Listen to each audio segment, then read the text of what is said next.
Hi friends, welcome to my YouTube channel. ಇವತ್ತಿನ ವಿಡಿಯೋದಲ್ಲಿ ನೀವು ಇದ್ಕಿದ ಅವರೆಕಾಳಿನ ಸಾಂಬಾರನ್ನ ತೋರಿಸ್ಕೊಡ್ತಾ ಇದ್ದೀನಿ. ಅದಕ್ಕೆ ಬೇಕಾಗಿರೋ ಇಂಗ್ರೀಡಿಯೆಂಟ್ಸ್: ಜೀರಾ, ಚಕ್ಕೆ, ಲವಂಗ, ಮೆಂತ್ಯ ಮತ್ತು ಒಣಮೆಣಸಿನ್ಕಾಯಿ ಹಾಗೂ ಆನಿಯನ್ ಆ್ಯಡ್ ಮಾಡಿ ಸ್ವಲ್ಪ ಹೊತ್ತು ಫ್ರೈ ಮಾಡ್ಕೋಬೇಕಾಗುತ್ತೆ. ಅದ್ರ ಜೊತೆಗೆ ಸ್ವಲ್ಪ ಶುಂಠಿ, ಬೆಳ್ಳುಳ್ಳಿ ಹಾಗೂ 4-5 ಹಸಿಮೆಣಸಿನ್ಕಾಯಿನ ಆ್ಯಡ್ ಮಾಡ್ಕೊಳ್ಳಿ. ಆನಂತರ ಸ್ವಲ್ಪ ಕೊತ್ತಂಬರಿ ಸೊಪ್ಪನ್ನ ಆ್ಯಡ್ ಮಾಡಿಕೊಂಡು ಚೆನ್ನಾಗಿ ಫ್ರೈ ಮಾಡ್ಕೋಬೇಕಾಗುತ್ತೆ. ಆನಂತರ ಒಂದು ಟೊಮ್ಯಾಟೋನ ಆ್ಯಡ್ ಮಾಡ್ಕೊಳ್ಳಿ. ಆಪ್ಷನಲ್, ಟೊಮೆಟೊ ಬೇಕಾಗೋರು ಹಾಕ್ಕೋಬೋದು, ಇಲ್ಲಾಂದರೆ ಹಾಗೆ ಮಾಡಿದ್ರೂ ಚೆನ್ನಾಗಿರುತ್ತೆ, ತೊಂದರೆ ಇಲ್ಲ. ಹಾಗೆ ಒಂದು ಸ್ವಲ್ಪ ತೆಂಗಿನಕಾಯಿ ಹಾಕ್ಕೊಳ್ಳಿ ಮತ್ತು 2-3 ಸ್ಪೂನು ಕೋರಿಯಂಡರ್ ಪೌಡರ್ನ ಹಾಕ್ಕೊಳ್ಳಿ.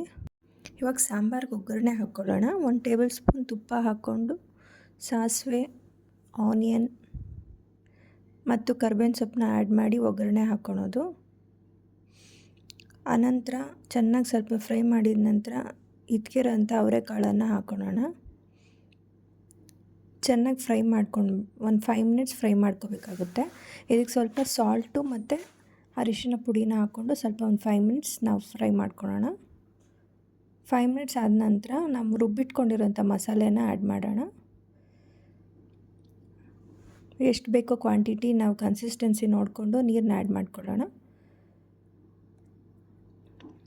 ಹಾಗೂ ಒಂದು 10 ಮಿನಿಟ್ಸ್ ಅಷ್ಟೇ, ಬೇಗ ಹಸಿ ಕಾಳೋದ್ರಿಂದ ಬೇಗ ಬೇಯುತ್ತೆ.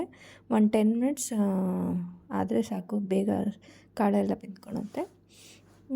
ಇವಾಗ ಆಲ್ಮೋಸ್ಟ್ 80% ರೆಡಿಯಾಗಿದೆ. ಸ್ವಲ್ಪ ಜಾಸ್ತಿ ಬೇಯಿಸೋಕ್ಕೆ ಹೋದರೆ ಎಲ್ಲ ಇದಾಗುತ್ತೆ. ನೋಡಿಕೊಂಡು ನಮಗೆ ಕರೆಕ್ಟಾಗಿ ಈ ಕಾಳು ಮೀಡಿಯಮಾಗಿ ಬೆಂದಿರೋದು ನೋಡಿಕೊಂಡು ಇದು ಮಾಡ್ಕೋಬೇಕಾಗುತ್ತೆ.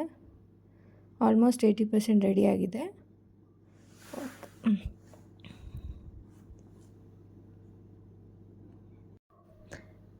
ಬಿಸಿ ಬಿಸಿ ಇದ್ಕಿದ ಅವರೆಕಾಳಿನ ಸಾಂಬಾರು ರೆಡಿಯಾಗಿದೆ. ಎಲ್ಲರೂ ನಿಮ್ಮ ಮನೇಲಿ ಒಂದು ಸತಿ ಟ್ರೈ ಮಾಡಿ ಮಾಡ್ಕೊಂಡು ತಿನ್ನಿ.